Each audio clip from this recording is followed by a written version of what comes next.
I'm here to tell you about the pros and cons of owning a Mototech 48. Let's start off with the pros. I think the first pro about this bike is the front and the rear brakes. They come really, really good, and I think overall they're some of the best brakes. Another pro about this bike is definitely the suspension. I think it's some really good suspension for mostly like riding dirt jumps, trails. Another pro about this bike is the really good tires. I love the knobbies on here, and I think they're really good, I'm not gonna lie. And one more thing about the brakes that's a pro is that they're mineral oil. As you see right here, it's mineral oil.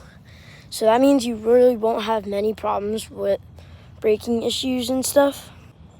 And another pro, I think really, is that they're pretty good, and I love the color black on these bikes. Like, even with the front number plate, this is so really good, but I definitely recommend getting an ODI plate because these do get a little flimsy sometimes if you ride a lot and you case jumps and stuff. All right, now let's move on to some of the cons.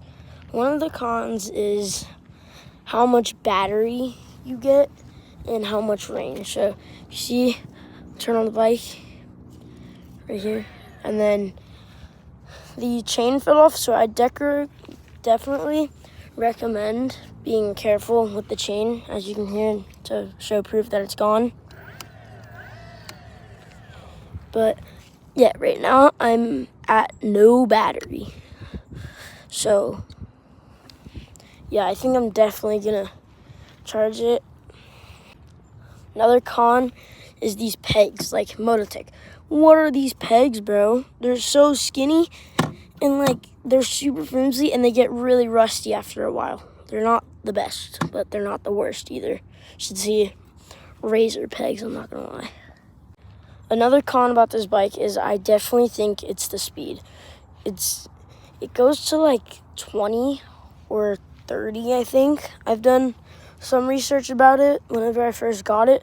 It said it did like, I think 30 at the most, but it's still good if you really want to ride like trails and stuff, because you don't want to go too fast on trails. Another con about this bike is the kickstand. It's definitely not the best. It's really flimsy. As you can see right here, it's really flimsy. And that wasn't the best on camera, but let's see if I can get it. Yeah, it's really flimsy, you see. So, but I guess I'll see you guys in the next one. That's pros and cons of the 48 volt Mototech.